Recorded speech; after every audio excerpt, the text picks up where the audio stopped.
ஆண்டவருடைய பிள்ளைகளே, இந்த 13வது வசனத்திலிருந்து நான் வாசிக்கும் போது என்னுடைய இருதயத்திலே பேசின அந்த 8வது வார்த்தை, நீ அவனுக்கு சம்மதியாமலும், நீ அவனுக்கு சம்மதியாமலும்.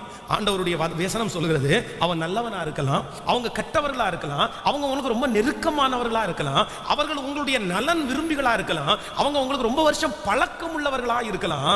ஆனா அவர்கள் அந்நிய தேசத்தினுடைய அந்நிய தேவர்கள் வசமாய் உன்னை இழுக்கிறார்களே. ஆனால் நீ என்ன பண்ணக்கூடாதாமா, நீ சம்மதிக்க கூடாது. நீ அவர்களுக்கு என்ன சொல்லணும்னு ஆண்டவர் சொல்றார் அப்படின்னா, நீ எஸ் அல்ல, நீ நோ அப்படின்னு சொல்லணும். அப்போ ஒரு ஆண்டவருடைய பிள்ளை அவர்களுடைய வாழ்க்கையிலே ரொம்ப அறிஞ்சிக்க வேண்டிய சத்தியம் என்ன அப்படின்னா, அவர்கள் உங்களை காப்பாற்றி இருக்கலாம், உங்களுக்கு நண்பர்களா இருக்கலாம், அவர்களை அவாய்ட் பண்ண முடியாதவர்களா இருக்கலாம். ஆனா சில நேரத்தில் நீங்க நோ சொல்ல முடியாத சில காரியங்கள் உங்க வாழ்க்கையில பெரிய ஆபத்தை கொண்டு வந்து விட்டுரும். சிலர் என்ன நினைக்கிறாங்க அப்படின்னு சொன்னா, ஐயோ நான் எப்படி, எனக்கு மூஞ்சி முறிச்சு பேச தெரியாது, எனக்கு அவங்கள நோ அப்படின்னு நான் எப்படி சொல்லுவேன்? 15 வருஷத்தினுடைய பழக்கம், 25 வருஷத்தினுடைய பழக்கம், 50 ஆண்டுகளுடைய பழக்கம், நான் கண்டிப்பா நோ சொல்ல என்னால முடியாது. ஆனால் ஒன்று நீங்கள் நினைத்துக் கொள்ளுங்கள், நீங்க உங்களை தேடி வருகிற சில நபர்களுக்கு நீங்க நோ சொல்ல நீங்க தெரியல அப்படின்னா கண்டிப்பாக அதனுடைய பின் விளைவு ரொம்ப மோசமா இருக்கும். சிலர் எல்லாத்துக்குமே எஸ் அப்படின்னு சொல்லி பழக்கமாயிருச்சு. இங்க போறீங்களா? ஆமா. இத பண்ணலாமா? ஆமா. இத செய்யலாமா? ஆமா. கேட்டா என்ன சொல்லுவாங்க அப்படின்னா, நான் எப்படி சொல்லுவேன், நான் எப்படி சொல்லுவேன், அந்த மனுஷனை எப்படி பகைப்பேன்? நான் சொல்றேன், ஒரு மனுஷனை பகைக்கிறதற்காக உங்க வாழ்க்கையே நீங்க இழந்துடக்கூடாது. சிலர் தங்களுடைய வாழ்க்கையை இழந்து நிற்கிறார்கள். சிலர் தங்களுடைய வாழ்க்கையில இருக்கிற ஆசீர்வாதங்களை எல்லாவற்றையும் இழந்தார்கள். எப்படி இழந்தாங்க அப்படின்னு சொன்னா, வேற எதுக்காகவும் இல்ல, நோ அப்படின்னு சொல்றதற்கு தைரியம் இல்லாத ஒரே ஒரு காரணத்திற்காக இன்றைக்கு தங்களுடைய கற்பை இழந்தவர்கள், தங்களுடைய வாழ்க்கையை இழந்தவர்கள், தங்களுடைய பணத்தை இழந்தவர்கள், தங்களுடைய உயிரையே இழந்த நிறைய பேரை எங்களுடைய கண்களிலே பார்த்திருக்கிறேன். அப்போ இன்னைக்கு யாரோ ஒருத்தருக்கு ஆண்டவர் பேசிட்டு இருக்கிறாரு, மகளே மகனே உனக்கு என்ன சொல்ல தெரியணும் அப்படின்னு சொன்னா, சில நேரத்துல பாவிகள் உனக்கு நயம் காட்டினாலும் நீ என்ன பண்ணிடக்கூடாது அப்படின்னா, சம்மதியாதே. உன்னை வலுக்கட்டாயமா இழுப்பாங்க, நீங்க சம்மதிச்சே ஆகணும்னு சொல்லுவாங்க. நீ எஸ் சொல்லலைன்னா நான் செத்துருவேன், நீ எஸ் சொல்லலைன்னா நான் தற்கொலை பண்ணிக்குவேன், நீ எஸ் சொல்லலைன்னா நான் ஒன்றும் இல்லாம போவேன், நான் குடிகாரனா மாறுவேன், நான் அப்படியெல்லாம் பண்ணுவேன். சில நேரங்களிலே உங்களை எஸ் அப்படின்ற அந்த சம்மதமான வார்த்தையை சொல்றதற்கு உங்களை மிரட்டலாம். சில நேரத்தில் உங்களுடைய கால்களிலே விழுந்து பவ்யமா பேசலாம். ஆனா ஆண்டவருடைய பிள்ளைகள் எஸ் அப்படின்னு சொல்ற வார்த்தைக்கு நீங்க கணக்கு கொடுக்கணும்ன்றத நீங்க மறந்துடவே கூடாது. நோ சொல்லி பழகிறது தான் ஆண்டவருடைய பிள்ளைகளுக்கு அழகு. நான் 8வது வகுப்பு படிக்கும்போது ரொம்ப ஒரு நெருக்கமான ஒரு சூழ்நிலை. அப்படின்னா எங்கள் வீட்டில் ரொம்ப கஷ்டம், சாப்பாட்டுக்கு ரொம்ப கஷ்டம். நான் ரொம்ப அதிகமாக நல்ல சாப்பாடெல்லாம் எங்கள் வீட்டில் கிடைச்சதில்லை. அப்போ என்னுடைய மூத்த அண்ணன் செங்கல் சொல்லைக்கு வேலைக்கு போவான். அவன் கையில் பணம் இருக்கும். அப்போ அவன் என்ன சொல்லுவான் அப்படின்னா, என்னை பார்த்து சில வேலைகளை எல்லாம் அவன் செய்ய சொல்லுவான். அந்த வேலை பிடிக்காத வேலையாக இருக்கும், அது ரொம்ப மோசமான வேலையாக இருக்கும். ஆனால் கூட அந்த வேலைகளை அவன் செஞ்சு முடிச்ச உடனே 10 காசு என் கையில கொடுப்பான். அந்த 10 காசு அன்னைக்கு ரொம்ப விலையேற பெற்றதா இருந்துச்சு. கடையில போய் கொடுத்தா 5 காசுக்கு பாத்தீங்க அப்படின்னா அந்த சுத்திர மிட்டாய் கிடைக்கும். அப்படியே கைத்துல சுத்துவோம் பாருங்களேன், 5 காசு, அதுல 2 வாங்கிடலாம், அவ்வளவுதான். அப்படியே சுத்தி நாக்க வெளியே நீட்டி அந்த நாக்குல அது படும், அப்ப அது டேஸ்டா இருக்கும். அப்படியெல்லாம் வாழ்ந்தோம். அப்போ ஒரு நாள் எங்க அம்மா எங்கள் வீட்டில் நிறைய ஆடு மாடுகள் நாங்கள் அப்போவே வளர்த்திட்டு வந்தோம். அப்போ எங்கள் அம்மா ஒரு மாடு கொஞ்சம் ரொம்ப பலவீனமாக இருந்ததுனால பக்கத்தில் இருக்கிற அந்த வெட்டினரி டாக்டர், ஒரு மிருகத்தை எல்லாம் அந்த பார்க்குற அந்த ஹாஸ்பிட்டலுக்கு கூட்டிகிட்டு போனாங்க. அப்போ என்னையுமே கையோட கூட்டிகிட்டு போனாங்க. என்னை கூட்டிகிட்டு போகிறாங்க, அந்த மாடை அந்த இடத்துல அவங்க கட்டிட்டாங்க. அப்போ அந்த டாக்டர் ஒருத்தர் இருந்தார், என்னை உள்ளே கூப்பிட்டாரு. அப்போ நான் உள்ளுக்குள்ளே நான் போன உடனே அவர் என்ன பண்ணிட்டார் அப்படின்னா, என்னுடைய உடம்புல பல இடங்களிலே அவர் வித்தியாசமாக தடவ ஆரம்பிச்சிட்டாரு. அப்போ எனக்கு அது 8ஆம் வகுப்பு தான். ஆனால் அவர் என் மேல கை வைக்கிறது எனக்கு பிடிக்கல. இல்ல இவர் சரியில்லை, இவர் வேற விதமா ஏதோ தப்பா என் மேல கை வைக்கிறாரு. உடனே அவருடைய டிராவை திறந்து ஒரு 5 ரூபாய் எடுத்தாரு.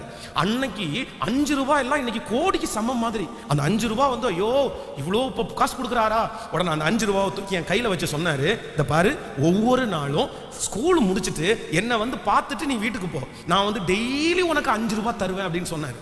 அப்போ எங்க அம்மா கூப்பிட்டு பேசினாரு. உங்க பிள்ளை ரொம்ப கஷ்டப்படுறாரு, நீங்களும் ரொம்ப கஷ்டப்படுறீங்க, ஒன்று பண்ணுங்க, உங்க பிள்ளைய வந்து நீங்க டெய்லி சாயந்தரம் விட்டீங்கன்னா நான் இந்த ட்ரீட்மெண்ட் எல்லாம் அவனுக்கு கத்து கொடுத்துருவேன், கொஞ்சம் கொஞ்சமா கவர்மெண்ட் வேலையில் அவனை சேர்த்து விட்டுருவேன், அதனால நீங்க விட்டுருங்க அப்படின்னாங்க. எங்க அம்மா உடனே பெரிய சந்தோஷம். ஒவ்வொரு நாளும் காலைல எந்திரிச்ச உடனே எப்பா நீ போய் முடிச்சுட்டு அந்த டாக்டரை பார்த்துட்டு தான் வரணும் அப்படின்னு. ஆனா நான் பார்க்க போகல. எங்க அம்மா பயங்கரமா திட்டுறாங்க, என்னென்னமோ திட்டுறாங்க, உனக்கு உருப்பட வேண்டிய வழியை தெரியல, நீ அப்படிப்பட்டவன் இப்படிப்பட்டவன், எப்படி கடவுள் ஒரு வாய்ப்பை கொடுத்தாரு, அந்த வாய்ப்பை நீங்க மிஸ் பண்ணிட்டு இருக்கிறீங்க. எங்க அம்மாவிட்ட நான் வந்து ஃப்ரெண்ட்லியா, எங்க அம்மா ஒருவேளை எனக்கு ஃப்ரெண்டு மாதிரி இருந்தாங்கன்னா அவங்கள்ட்ட நான் ஷேர் பண்ணியிருக்கலாம். ஆனா எங்க அம்மா அப்படி இல்லை, எனக்காக கவலைப்படுவாங்க, எனக்காக ஜெபிப்பாங்க. ஆனா என்னுடைய பர்சனல் விஷயத்தை எங்க அம்மாட்ட ஷேர் பண்ற அளவுக்கு எங்க அம்மா வந்து நெருக்கமானவர்கள் அல்ல. ஆனா பல மாதங்கள் என்ன திட்டுனாங்க, ஆனா நான் போகல. ஆனா ஒன்று நினைக்கிறேன், அன்றைக்கு மட்டும் அந்த 5 ரூபாவுக்கு ஆசைப்பட்டு நான் அந்த மனுஷனுடைய வார்த்தைக்கு சம்மதித்திருந்தேனே, ஆனால் இன்றைக்கு இந்த ஆலயத்தில் ஊழியக்காரனா நின்றுக்க முடியாது. ஆனால் என் தேவன் என் மேல் வைத்த பெரிய இரக்கம் என்ன அப்படின்னா, நீ நோ சொல்லு, நீ நோ சொல்லு அப்படின்னு கர்த்தர் என்னுடைய இருதயத்தில் பேசின வார்த்தைக்கு கீழ்ப்படிஞ்சதுனால கர்த்தர் இன்றைக்கு என்னை ஊழியக்காரனாய் நிறுத்தி இருக்கிறார். என் அன்பு கர்த்தருடைய பிள்ளைகளே, சில நேரத்தில் சத்துரு உங்களுக்கு விரோதமாய் ஆசையை காண்பித்து, உங்களுக்கு முன்பாய் பகட்டான காரியத்தை காண்பித்து, நீ எஸ் சொல்லு, நீ எஸ் சொல்லு, நீ நோ சொல்லக்கூடாது அப்படின்னு உங்களை தள்ளும் போது ஆவியானவர் உங்களை பார்த்து, இல்ல மகளே இது தப்பு, இல்ல மகனே இது தவறானது, நீ நோ சொல்லு அப்படி என்கிற இருதயம் உங்களுக்குள்ளே இல்லாதிருக்குமானா நான் நம்புறேன் உங்களால பெரிய வெற்றியை அடைய முடியாது. இன்றைக்கு இந்த சத்தத்தை கேட்கிற ஒவ்வொரு தேவனுடைய பிள்ளைகளும் ஆண்டவரிடத்தில் ஒரு கிருபைக்காக கெஞ்சணும்.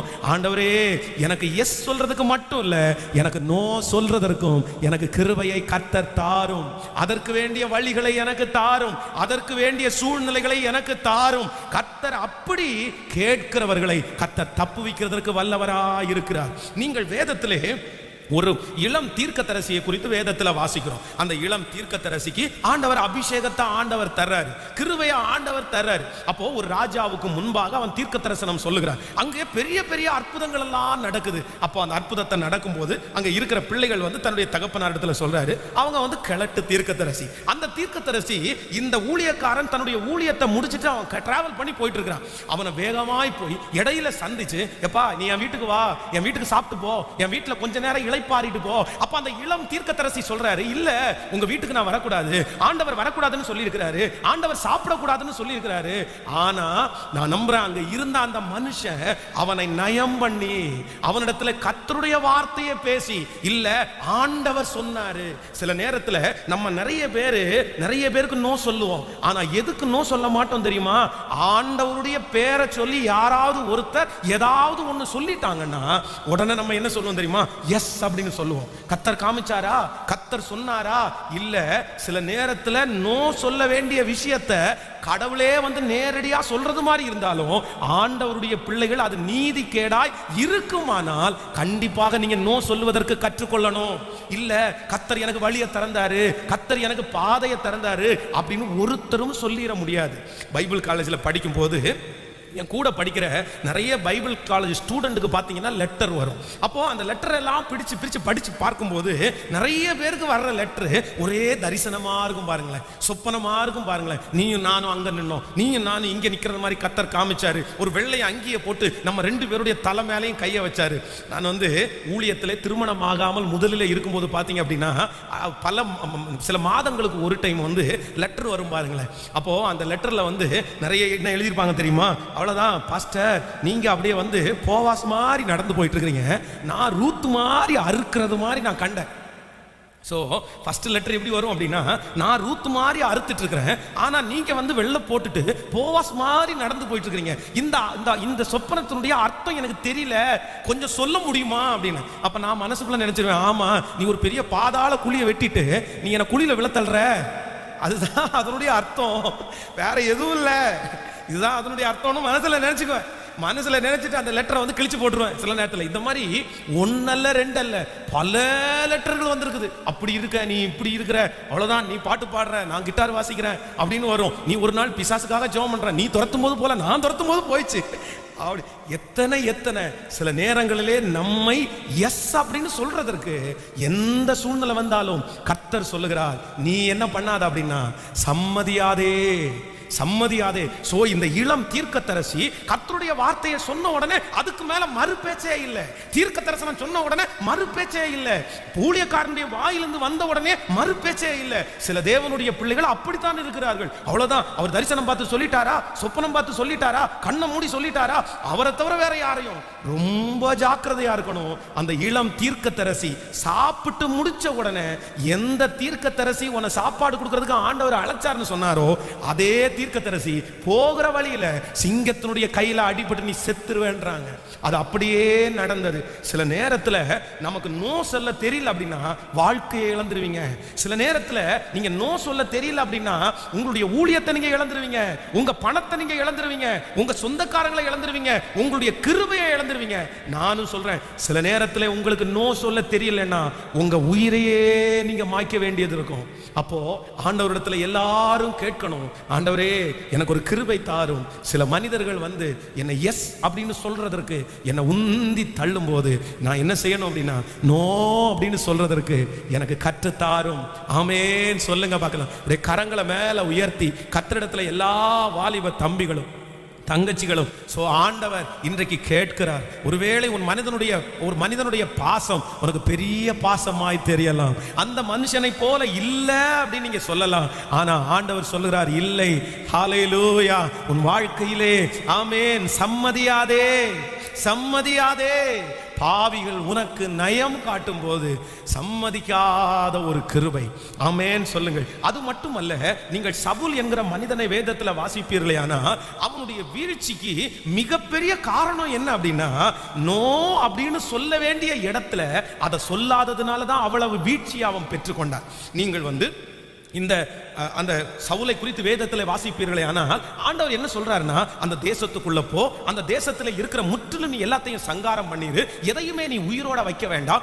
ஏன்னா அந்த தேசத்துக்குள்ள இருக்கிற எல்லாருமே சாபத்திற்குரியவர்கள், எல்லா பொருளுமே சாபத்திற்குரியது, சாபத்தீடானது உனக்கு வேண்டாம் அப்படின்னு சொல்றாங்க. ஆனா அங்க இருக்கிறவங்க என்ன சொல்றாங்கன்னா அங்க கொழு கொழுன்னு ஆடு மாடு இருக்குது, மிருகங்கள் எல்லாம் ரொம்ப கொழு கொழுன்னு இருக்குது, பரவாயில்ல நம்ம வெட்டி சமைச்சு சாப்பிட வேண்டாம், இது ஆண்டவருக்கு பலியா செலுத்தலாம்ல, கர்த்தர் சந்தோஷப்படுறாருல, நம்ம எதுக்கு இது சும்மா ஓடணும். ஆண்டவர் நோ அப்படின்னு ஒன்ன சொல்லிட்டார் அப்படின்னா நான் நம்புறேன் அது நன்மையா இருந்தா கூட நமக்கு வேண்டான்னு நினைக்கிற பிள்ளை தான் தப்புவிக்கப்படுவார்கள், அல்லாத பிள்ளைங்க சிக்கிடுவாங்க. ஆனா உடனே அவங்களுடைய வார்த்தையை அவன் கேட்கிறான். இப்ப அந்த நாட்டினுடைய ராஜா வர்றாரு, அவனுடைய காலில் விழுந்து, எப்பா இதுவரைக்கும் உனக்கு விரோதமா வந்தேன், இதுவரைக்கும் உனக்கு நான் துரோகம் பண்ணேன், இப்போ உன் கையில நாட்டையே கடவுள் கொடுத்துட்டாரு, இனி நான் ஒரு தீங்கையும் செய்ய மாட்டேன், நம்ம ரெண்டு பேரும் சேர்ந்தா உன் கீழே என்ன வச்சிருந்தா நான் நல்லா உனக்கு ஹெல்ப் பண்ணுவேன். உடனே அந்த ராஜாவையும் உயிரோட வைக்கிறான். இந்த சவுல் ராஜா நோ சொல்ல வேண்டிய இடத்துல சொல்லாததுனால நான் நம்புறேன் ஆண்டவர் வந்து அவனை அந்த ராஜ்ய பாரத்திலிருந்து நீக்கி போட்டார். அவனுடைய ஆசீர்வாதம் அவனை விட்டு தூர போயிருச்சு. இன்றைக்கு இந்த ஜெபத்துல நிறைய பேரு எனக்கு தெரியும், நீங்க நோ அப்படின்னு சொல்ல முடியாத அவங்களுக்கு சம்மதிச்ச அந்த ஒரே காரணத்திற்காக இன்னைக்கு நீங்க எவ்வளவு கஷ்டப்படுறீங்க, எத்தனை வருத்தப்படுகிறீர்கள், எவ்வளவு உங்களுக்கு அவமானமா இருக்கிறது. நிறைய பேருடைய சாட்சி நான் பல இடங்களிலே நான் போய் பிள்ளைகளை சந்திக்கிறேன். ஆனா இந்த சம்மதித்த இந்த ஒரு காரணத்திற்காக அவங்க வாழ்க்கை ஒன்றும் இல்லாம போயிருக்குது. தேவ ஜனமே, தேவ பிள்ளையே, இன்னைக்கு ஆண்டவர் உங்களோட பேசுகிறார். சில காரியத்துக்கு நான் என்ன சொல்ல போறேன் அப்படின்னா, ஆண்டவரே எனக்கு அது கோடி ரூபாயா கூட இருந்தா அது எனக்கு வேண்டாம் ஆண்டவரே. ஆமேன் சொல்லுங்க. அந்த உறவு அழகானதா இருந்தால் கூட உமக்கு சித்தம் இல்லாத அந்த உறவு எனக்கு வேண்டாம் ஆண்டவரே, அந்த பணம் எனக்கு வேண்டாம் ஆண்டவரே, அந்த சொத்து எனக்கு வேண்டாம் ஆண்டவரே. நான் நம்புகிறேன் நம்முடைய ஆண்டவர் எப்படியும் உங்களை உயர்த்துவார். நீங்க நோன்னு சொல்ற அந்த ஒரு வார்த்தை உங்களை செல்வ சீமானாய் மாற்றும்.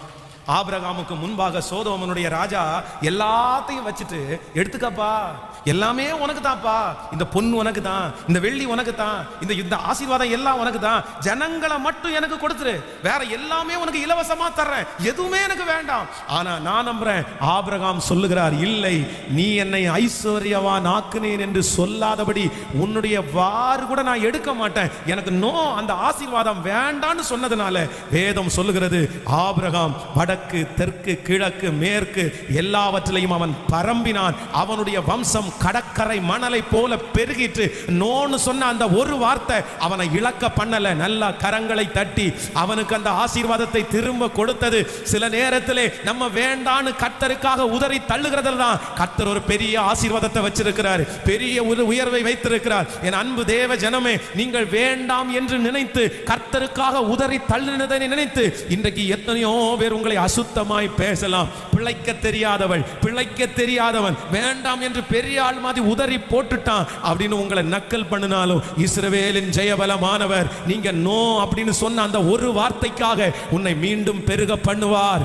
ஆபிரகாமை போல உங்கள் தலையை நிமிர பண்ணுவார். ஓ, நீங்கள் இழந்தது கொஞ்சம், கர்த்தர் உங்களுக்கு பல மடங்கு. நன்றாய் கரங்களை மேல தட்டி, கரங்களை மேல தட்டி, கர்த்தரே உங்களுக்கு கிருபையாய் கர்த்தர் தருவாராக. ஹல்லேலூயா. ஆண்டவரே, எனக்கு ஒரு கிருபையை தாரும் ஆண்டவரே. ஆண்டவரே, சம்மதிக்கிறதுல நான் ரொம்ப ஞானமாய் நடக்கணும். ஆமென் சொல்லுங்கள். நான் அவ்வளவு துரிதமாய் என்ன பண்ணிடக்கூடாதுன்னா சம்மதித்த கூடாது.